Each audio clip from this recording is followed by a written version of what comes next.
Assalamualaikum, I am Arisha Iman, and in this video, our group will be doing the DNA extraction experiment. So without any further ado, let's get started.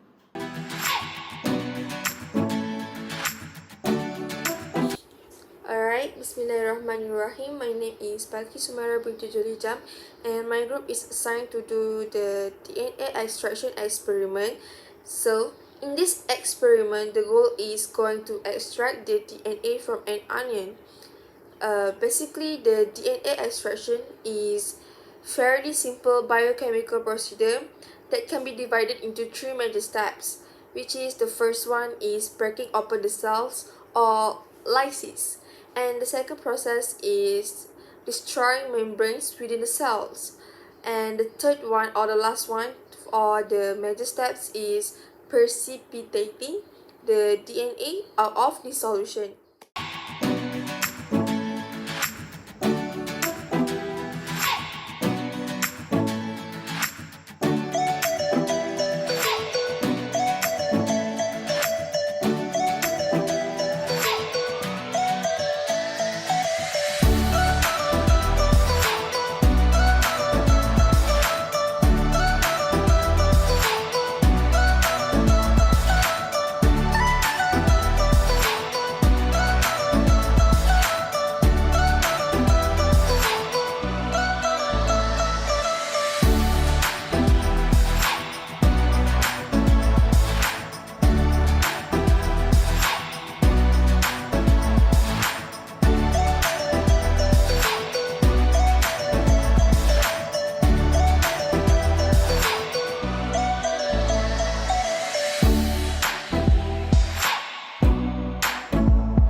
My name is Ahmad Rasim bin Muhammad Hafiz.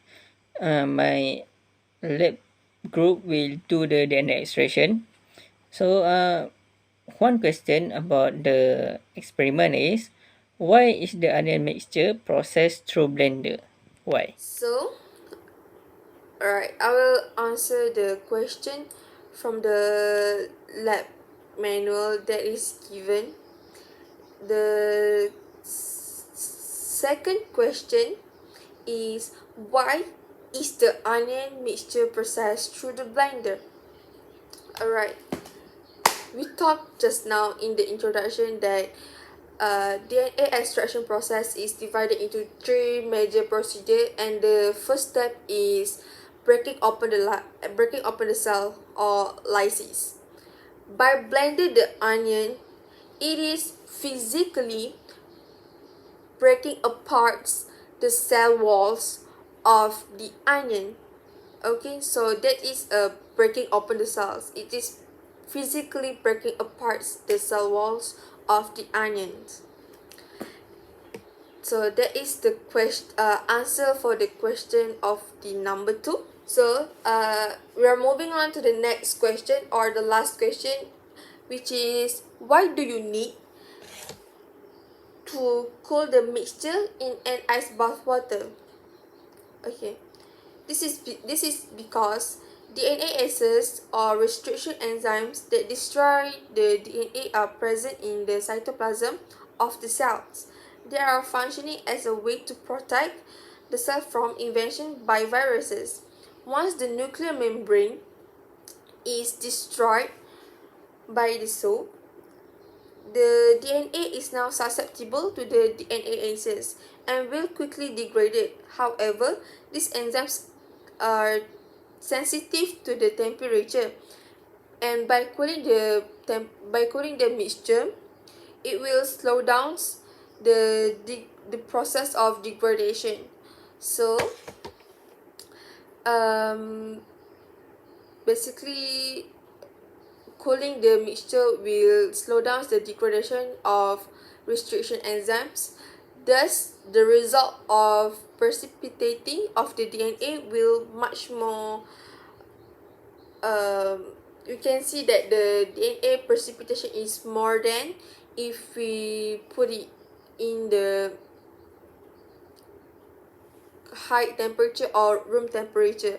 If we compare between these two temperature, which is ice bath temperature or room temperature, the result is completely different or slightly different, because the restriction enzyme are sensitive toward the temperature. So in a lower temperature, the enzyme is much more slow than the room temperature. So the DNA precipitation in lower temperature is more higher than the DNA precipitation in a room temperature. Okay, so that's the answer of the question number 3. That's all from me. Thank you.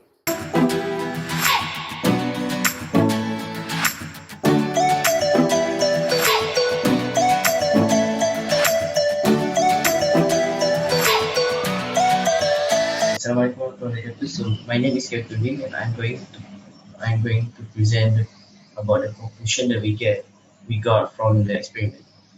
So we can conclude that DNA extraction is important due to the fact that it can be used as identification of people involved in crime, to help determine percentage of people and also of plant and animal, and to check for genetic defect. For instance, the DNA of this strawberry fruit can be compared to other samples to determine if one of them has been altered in some fashion, such as change that might be made to make a crop more nutritious. DNA from one organism carry a gene that code for a specific trait might also be used for the transformation. The section of DNA containing this particular gene can be inserted into a different organism that the altered organism now has a specific trait that it did not previously carry. Okay, that is all. Thank you.